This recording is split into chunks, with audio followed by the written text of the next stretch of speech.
Alors, je suis partie voir Sorry to Bother You.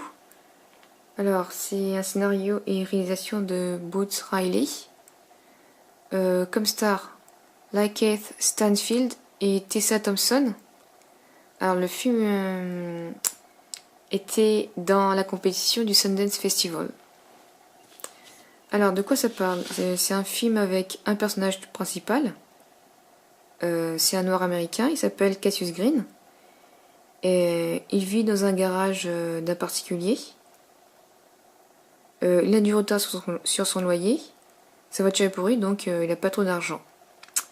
Il a une copine qui est noire, qui est en art. Et ouais, ce qu'il faut noter, c'est que c'est pas un film de noir. C'est plus un film dans une transition de changement de société avec différents groupes ethniques qui se côtoient. Alors, Cassius, il passe l'entretien pour son nouveau job. Il ment un petit peu sur son CV. Et finalement, le boss l'engage comme petit menteur. Il devient alors vendeur télémarketing. C'est un noir qui monte un peu dans la ville, mais dans un monde un peu menteur, fake. Alors en fait, qu'est-ce que ça veut dire? C'est qu'il peut gagner de l'argent en vendant des gants de toilette en film synthétique. C'est un peu ça le genre de produit qu'il vend, quoi. Il arrive à plutôt bien vendre parce que il est un peu un genre de premier dans ce monde de nuls. Et il monte très vite un moment dans ce monde.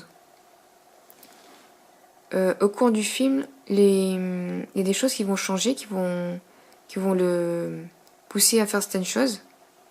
Et il refuse de les faire. Donc il a décidé plus de changer certaines choses autour de lui. Donc ça concerne sa copine et son travail. En ce moment, j'aimerais parler de ça. Il y a beaucoup de films américains qui critiquent leur propre société. Et voilà, ce film fait partie de ce genre de film. Alors, à quoi il faut s'attendre? Est-ce qu'il faut s'attendre à un changement radical de la société? Je vous laisse regarder. Voilà. Ah ouais, ce que je voulais vous dire. Moi, ce que j'ai noté, c'est qu'il y a plusieurs types de personnalités nouvelles dans cette société nouvelle. Alors, les nouvelles personnalités, il y a soit pleureurs, passifs qui ont des cadeaux qui tombent du ciel, ou les malades mentaux.